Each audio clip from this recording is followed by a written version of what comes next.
thank you for joining us today. We have Dana Rudolf and Rhonda Jeffer, who are local artists who have been creating art for quite some time now. I met Dana many years ago while she was making jewelry, and I think she's continued making jewelry, but focusing on collaborative work with Rhonda, including installations and two-dimensional art placed all around the capital region and beyond. So hello, Rhonda. And Dana, how are you doing tonight? Hi. I'm fine. Good. Good to be here. Great. You want to tell us a little bit about maybe the piece you have for the tech show? What's happening with that? You want to talk first? Yeah, go ahead. All right. Well, Rhonda and I have been working on collaborative drawings for probably almost 3 years now. And last year we had an installation performance piece in the Mohawk Hudson Regional. That show was up for about 6 weeks, and we were on site drawing. This year we have just found out we are included in the tech show at Albany Center Galleries. For that show, we started a new series of drawings based on a character called Little Lulu, and she's kind of a composite of Rhonda and I think, when we were a little girl, right? Yeah. The Little Lulu gets in trouble, more trouble than I got into. I think more along the lines of trouble that Rhonda got into. So we've started drawing, and we have a couple of drawings. In fact, we will be showing those to you later on in the show. Little Lulu, and well, the tech show. Do you want to talk a little bit about the tech show? You know more about that. The tech show was a call for entries. Part of it is put on by SUNY. It's a large collaborative effort, and SUNY and Center Galleries, and it's going to be in conjunction with a book show and text, and they're going to have writers and a lot about words and different things. So that call for entries, they had asked for images that had to do with words. And one of the pieces that we had done, it was a small drawing with was the Little Lulu girl last year. And what should I talk about it? Yeah. And then you'll see it. It's a little girl with her dress. She's holding her dress up. And do you remember when we were in school and you got in trouble and they said to you that you had to write over and over again something, I will not do X, Y, or Z in school. Oh, yeah. 100 times. Right, or for homework, bring it in the next day. And so she says, I will not lift up my dress in school. And then the other one is Little Lulu's biting somebody on the arm, and it says, I will not bite Tyrone anymore, over and over behind the image. And so we thought that worked in pretty well with the text idea. That's really neat. Yeah. How long have you two been collaborating on your art? 3 years. 3 years. Oh, wow. And how long have you known each other before? Quite a while? You decided to hook up. What made you do the collaborations? Oh, it just evolved. Do you remember? I mean, it's somehow we decided we wanted to draw together. And we ended up in my studio. I mean, I'd love to draw, and I had been teaching drawing, and I was in graduate school at the time. I think there was the lull time in the summer. There was the break, and I wanted to do something. And we had this idea that we were going to make marks on each other's drawings, and we ended up. I have a studio in Troy on Fulton Street, and we went there and we just started drawing one day. We had dolls, we had brought on all these props, we had flowers, we brought anything, all mass media type stuff. And I actually had been working with Barbie dolls, and I had, and there were these dolls these action figure dolls that had caught my attention through an article in Ms. Magazine I read. In particular, the female ones. I thought they were hypersexualized, way more than Barbie, and I started seeing them in comic book stores. And then I started seeing the actual comics that these dolls were based on, and I thought the images were bordering on pornography.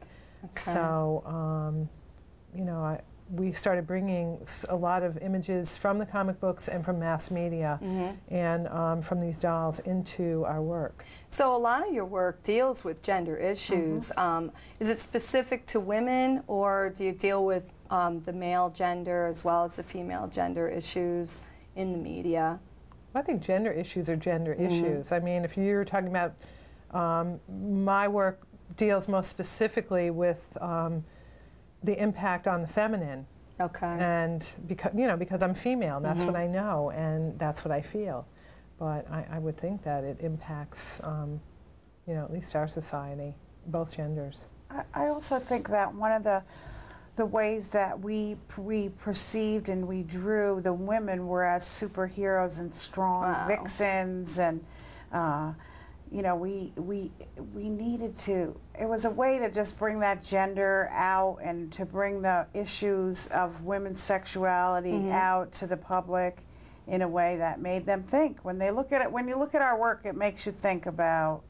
You think about, how are women portrayed in the media, and how are little boys looking at women in comic books, and is this the image that they're going to get, and how does that play out? So I think that that's one of the ways we thought about it. So it's a lot of statement about the mass media as well as and how they portray gender, as well as how the community overall or social issues confront gender.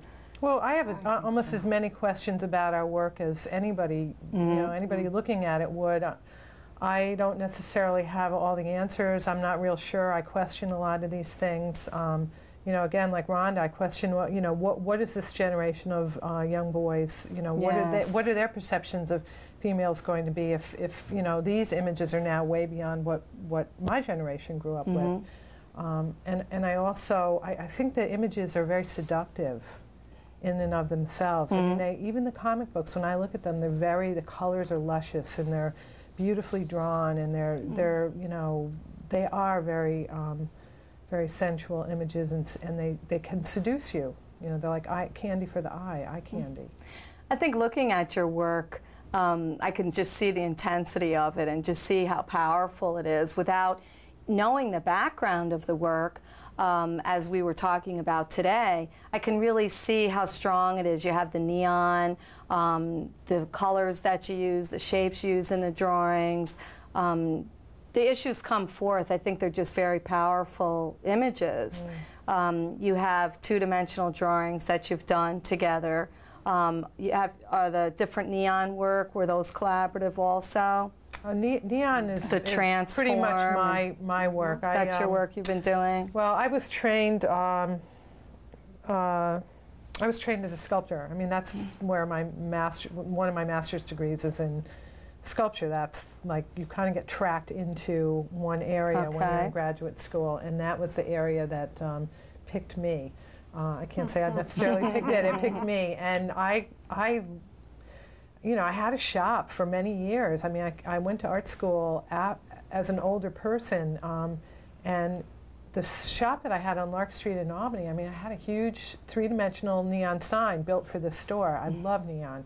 And, I knew a little bit about it, so when I went into art, I thought, well, I can bring that into this art. And I have, and I do. And beyond sculpture, I'm not an artist who usually makes a discrete object that you stick on a pedestal and it's there. I work with installation work, which is I take space and I try to transform it, usually with some kind of a theme. And the piece Transform, which again you will see images of. It's a phenomenal piece. Yeah, really powerful. It takes over the space. Right. It's all encompassing. Yes. You feel like you're. The piece of artwork with the petticoat and the neon petticoat feels like you're inside a painting. I've never felt like that. Yeah, you just feel like you're being drawn into the piece, that you become part of it, and you just can really feel it. It's so strong.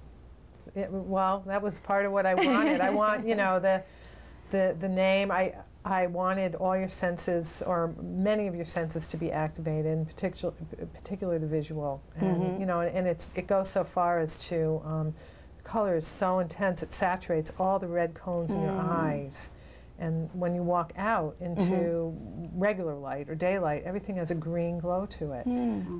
But I reference in those pieces fairy tales, and in that particular piece, there's 3 fairy tales that I reference, and that's the Frog Prince, the Princess and the Pea, and Snow White, because there's you know, the white horses in it, and the princess. There's a lot of peas.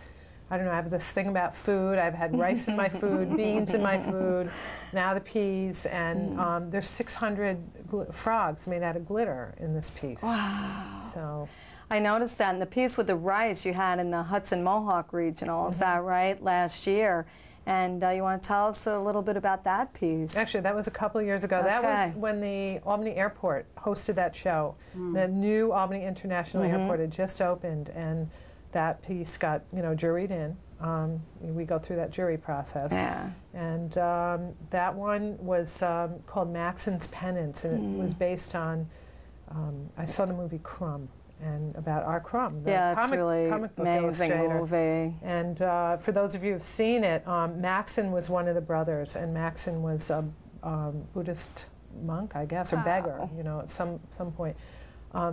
I had seen a screening at New Paltz, and I asked a question at the end of the director, Terry Zwigoff, and my question was, you know, what's with Maxon? Can you talk about him? It seemed like he was begging for his living, and Terry Zwigoff, who knew the whole family, said, yes, he did. That's what he did. He went out, he begged every day, but he was also a painter, and if you see the movie, you'll see, I believe there's some of his paintings in the movie. At the end of, well, after they had, the movie was out and released, people wanted to buy his paintings. And I remember the story that Terry told us was there were about 20 people that were in line. They wanted to buy these paintings. They had offered him, they came up with the price of $5,000 per painting. So that would have meant that Maxon would have had about $100,000, but he turned it down. He couldn't deal with the idea of money and turned it down. What to do with it? So, you know, that movie made an impact. I was working on this piece, and I was making these little porcelain, little hollow, like bowl forms, and I made 100 of them for this piece, and they were actually very gently placed inside steel stems, which are on in a base, and there was 100 pounds of rice on the bottom of it. And beyond that, there was a huge blue neon window. You know, it's really about you know, thinking about spiritual in those pieces. And I do that a lot in a lot of my works. Wow. Yeah.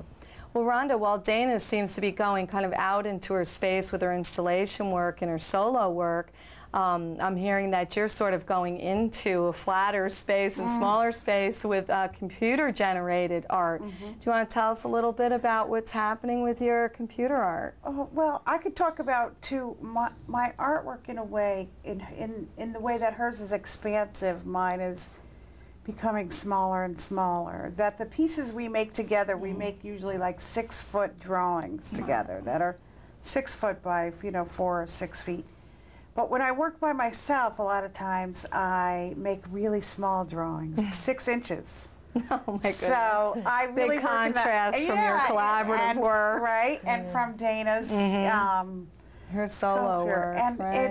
it's something that I never did, but in the last couple of years that I've done is to make these small drawings, and I've really had success with them, selling them. I've sold a lot of them because when people don't have to make a commitment to have a 6-foot painting of a big woman in spiked heels and, you know, with a warrior stance is kind of, you know, a lot of people don't want that in their living room. Art. Yeah, it's not couch art. So, but something that's, you know, 6 inches is, you know, you don't really have to make that much of a commitment to.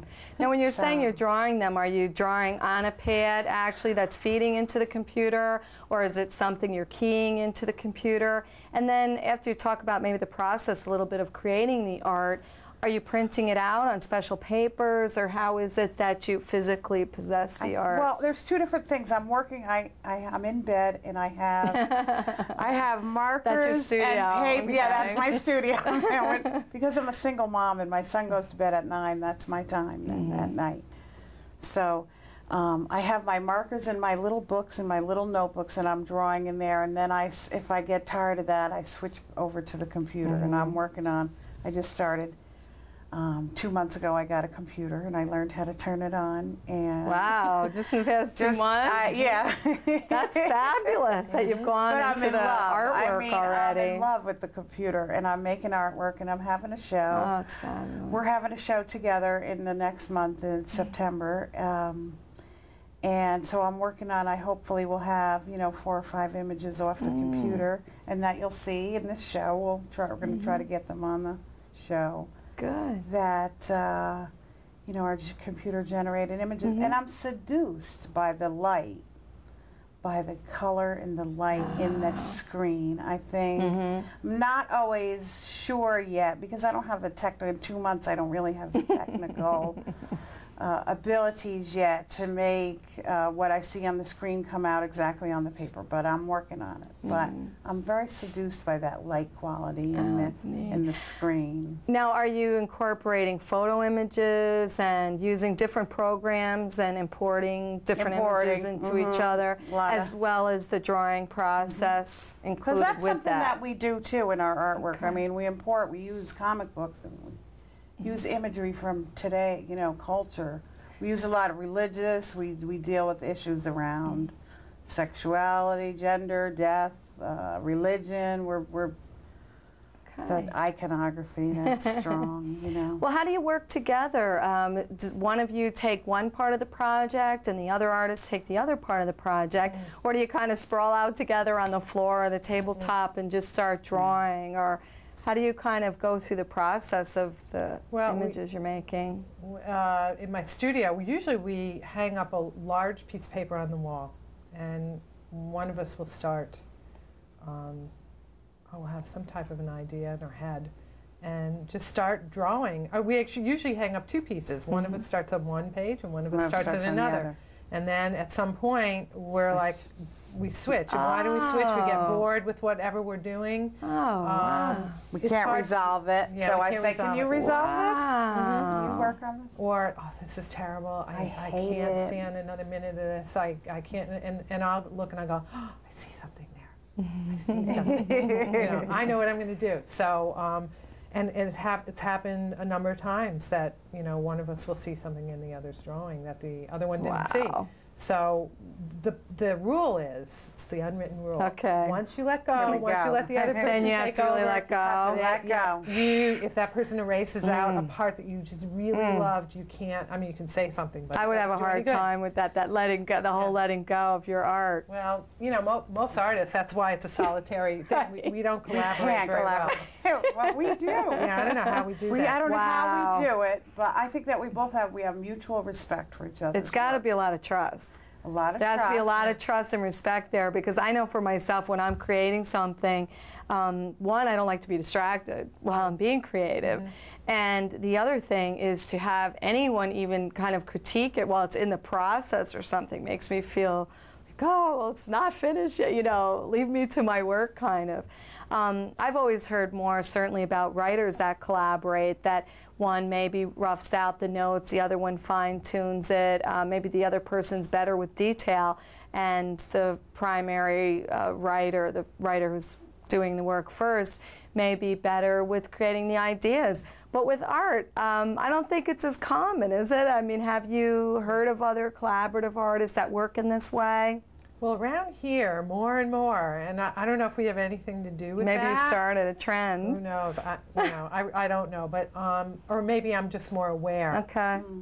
But I think for the most part, most artists work alone, and for the same reason, you go in that zone. You want to be in that zone, and you don't want anybody to interrupt it. Well, we're both very aware of what that zone is, and we are pretty conscious of not interrupting that space. I don't know, maybe the rhythm that we're at least working at now, we come in and out of that zone seems at similar times. That's phenomenal. Yeah. Because really, to me, it's about that whole zone, just getting in there, the zen, or whatever you want to call it. It's being in that place and just being able to have all the work flow through. As a painter, I know I really like to focus on what I'm doing, and the letting go, I think it's exciting, that you two are so successful. I mean, you've been a lot of shows together. The one show I think that sounded so exciting was you said you actually drew on site. Right. of the show. At the Mohawk Hudson Regional. So you were there while people were coming and looking at the work, and you were drawing, and that was part of the whole show. I mean, that is pretty neat, pretty exciting, I think.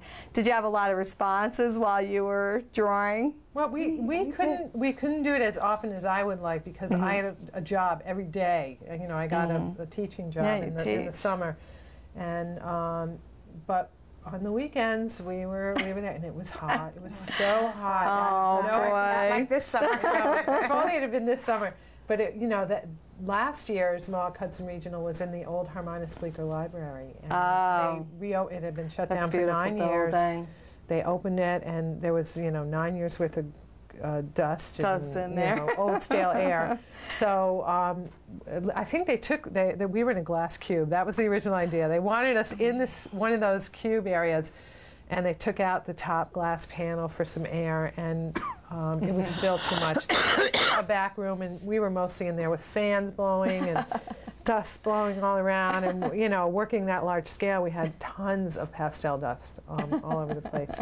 So it is primarily the drawing, and then you might add something else to it, like participation or...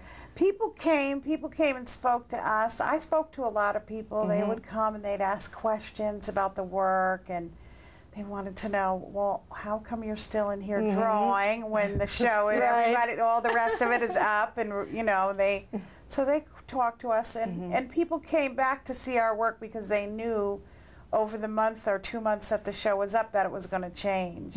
So they wanted to come and see from the beginning, the middle, and the end how it was going to look, and it changed a lot. We generated a lot of work out of there. Oh, you did? And we moved things around in drawings and that kind of thing. Neat. So it was like our studio for the summer. Yeah. It was. So. We went to work there on the weekends. We brought our pastels. We actually, you know, kind of locked things up. Not locked, but we would pack everything up and put it in a closet, and people really respected it. You know, I don't remember anything being taken or, you know. So then that worked as a collaboration for future projects then, the things you were doing during that time, during that show, then you've been able to use again or put somewhere else in the show. We will put some in the show Rhonda is talking about. We'll be putting some of those large-scale drawings in that show. We hope.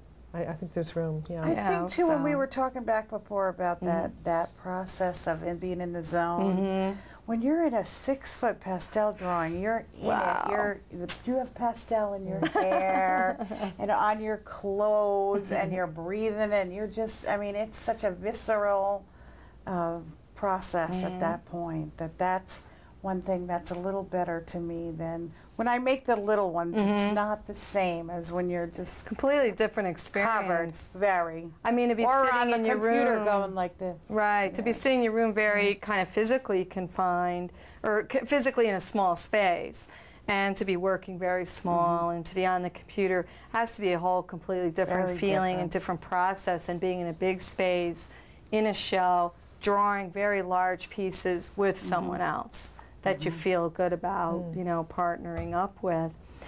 Each of you are teachers, and I know you teach completely different students.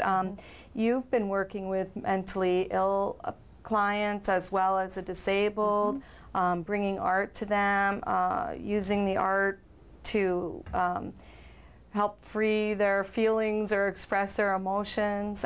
Do you want to talk a little bit about that? Let us know about that process. I think that's been a really good process for my art. It's really made me lighten up and have fun, because these people just love. They come to class and they just love to make art, and they can't wait to get there. And it's just, they're so excited, and they just have fun. And I say, I can do this, instead of being all worried about the end product and what it's going to look like. Just have a great time. Just be in it, and in it to win it. You know what I mean? Just so that, and working with the mentally ill, I started a self-help group. Yesterday we had our first artist support group for artists with mental illness, and about 15 people came and read poetry and showed artwork, and it was really just, it touched me in a deep place. So, and that's always good for, you know, that's, makes me want to go out and make more art. You know what I mean? It just feeds the fire. So that's been really good for me. So do you feel that your students that you're working with are actually almost freer emotionally, that they're able to let go? I just know a lot of times when you work with adults and they're first-time artists, they're taking classes, we've been conditioned so much to not kind of draw outside of the box or not to go outside of the box. Where with children, their art is often freer and they're more willing to expose themselves with their art. Is there any relationship, would you say, to the students that you're working with, maybe that differs from another adult that maybe of the same age, who's kind of more locked in and not able to just let go? Freer. They're freer. They come in and they're like little, you know, in some ways they're like children. They just want to get their hands in it, and they're very free in a way that adults aren't. That I think that's different for you. Yeah, they're there for the grades, right. And Dana teaches at the Sage Colleges and Columbia Green Community College, and I'm sure many more places, the Art Center in Troy. So she has a different teaching experience with the students that she works with. Right, I do.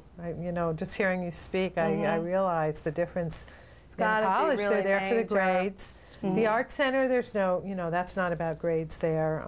That's more adult learners who just are interested and want to see if they can do it. I had the pleasure of teaching when they first opened in January. That's great. The very first drawing class I had there was, what a great space.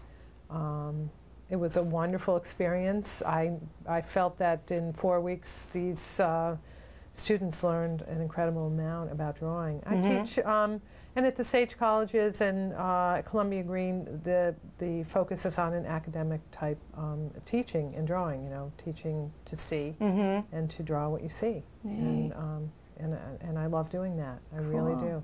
Because I know as a student of art, growing up, I feel that my art was a lot freer. I was more willing to express my thoughts with art.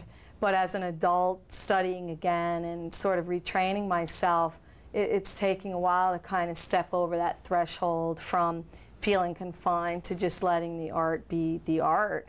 But it makes it interesting, you know, life moves on, and I'm glad that art's part of it for all of us. And it's so great to have Dana and Rhonda here sharing with us some information about their new show, the Tech Show at the Art Center. And that's coming up soon. We're in the Art Incubator space right now in Ballston Spa. That's a new kind of a... That's a new space, isn't it? Right. In Ballston Spa? It's very new. And we...